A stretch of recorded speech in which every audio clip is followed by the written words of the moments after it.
Hi everyone, it's Ileana and I have a card to share with you today. I'm going to be using some products from Concord and Ninth, their barnwood background and their stamp set that's called You Are Enough. And what I wanted to do was to try to create like a weathered background for my flower. And I just set down my cling stamp or my photopolymer stamp onto the MISTI. I'm just going to take a piece of craft cardstock and I'm going to mask it off just so that it's not necessary, but I'm just using that to hold it down since I'm not stamping in the corner. You really don't need to mask it off because I'm going to use a die to cut out my panel. But if you wanted to save on your cardstock, you could actually stamp two on one. So I'm just going to use my Versamark ink and I'm going to stamp this out about 3 times just because my ink pad is just a little bit dry. And it is a rather large stamp, and so I find that it works best just to stamp multiple times for these big stamps. I'm using some clear embossing powder, and I try to do this technique with like a colored ink, like a brown ink, and I didn't really like it. And I tried to just leave it clear, but I didn't think it popped enough, and so I'm going to add some distressing to the card panel as soon as I get done cutting it out. You'll see that in just a second. I'm going to be using this wonky stitched die from My Favorite Things, and I've run it through my die cutter. And it's just a little bit smaller than an A2 card front, so you could have your card base as a frame around it. And I'm just taking some gathered twigs and I'm just using that to just add some distressing to the edges. And I didn't really think that it was enough, and so I'm really pressing in my ink blending tool into the edges so that you could see the wood grain, and I'm only going up to the stitched line so that you could notice it a little bit more. And once that's done, I'm going to stamp out my flower. And I had already inked it up and forgot to put my panel inside, and so I'm just inking it up with some Avery L raspberry ink. And I'm doing it multiple times, and what I'm noticing is that I'm not making contact with the middle part of the flower, and what I end up doing is adding a little bit of a shim underneath so that I can make contact.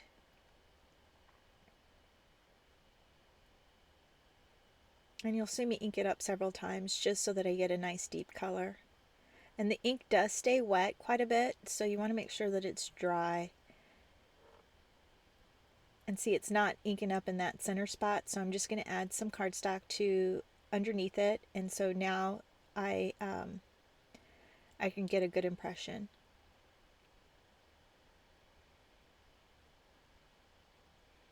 Okay, and now I've lined up my stamp, my outline, and I've inked it up.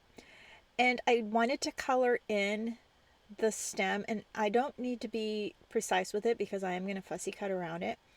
But I didn't want to use my Versamark or Versafine ink because it doesn't dry right away. But I wanted to add that pop of color, so after I'm done coloring it, I go back and I use my Versafine. So first I stamped it with my Memento Tuxedo Black ink. I colored it in, and then I inked it. I overstamped it again with the Versafine, just because I want to go back and emboss it later.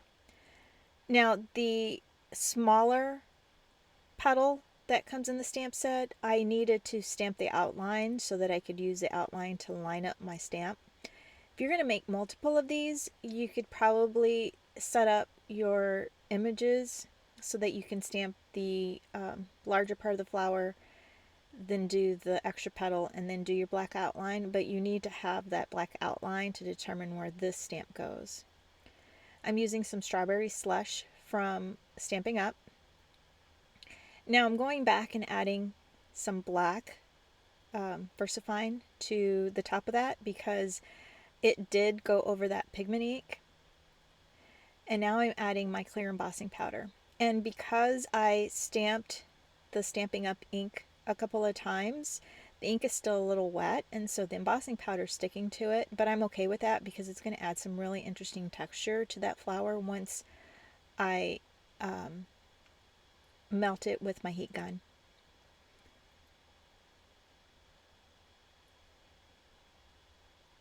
And once that's all complete, I'm just going to take my scissors and I'm going to fussy cut around them. And once I'm done fussy cutting, I'm going to take a black marker and just go around the edges.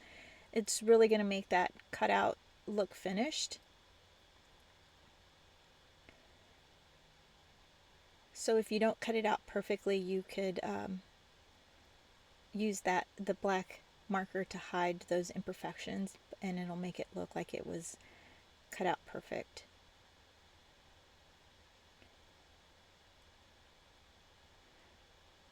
Okay, I do want to add some dimension to my card base, or my card front, so I'm just going to use some 3M foam.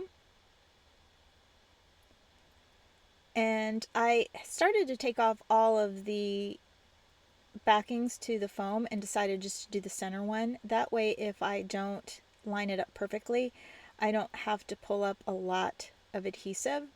So once I get it centered where I want, I'll just pull up the backing off the rest of the adhesive. And I do want to add some dimension to my flower, but since the stem is so thin, I need to use some Cool Tack clear adhesive. And what I did was I just took a piece from the roll, and it doesn't need to be as long as the flower because it will actually stretch.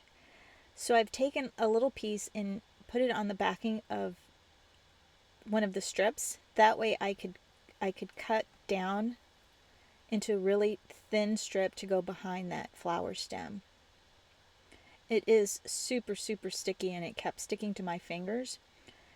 And but you won't be able to see it at all because it's completely clear.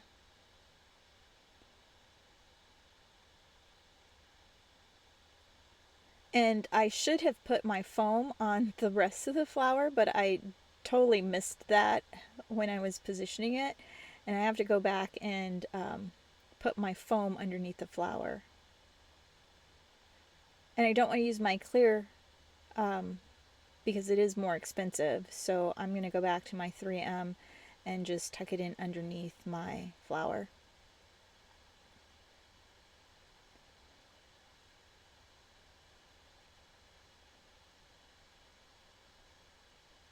And now I'm going to add my sentiment. I'm just using a thanks sentiment from Simon Says Stamp.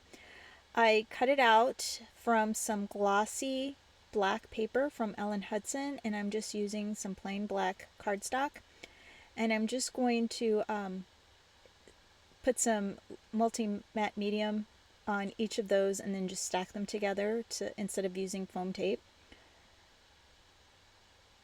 And once I get them all stacked together, I can add that black glossy one.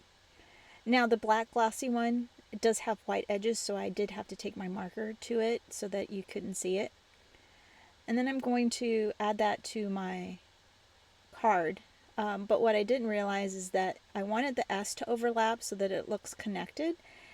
And the stem was already dimensional, and I didn't want to add more dimension to my sentiment. So what I decided to do was just to pull off the layers from the S and just clip it off. That way I could just put liquid adhesive on that and it'll lay flat onto the stem.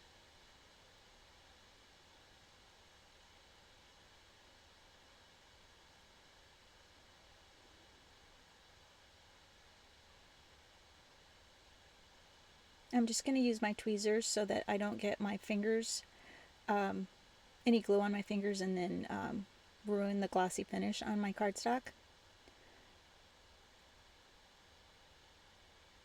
And excuse my head there. And then once that's all taken care of, I'm just going to put an acrylic black on top so that it weighs down the sentiment so it adheres well, because there's embossing underneath the thanks from the wood grain. I just wanted it to stick well, so I used some glue, liquid glue, and I've trimmed down the end of that stem.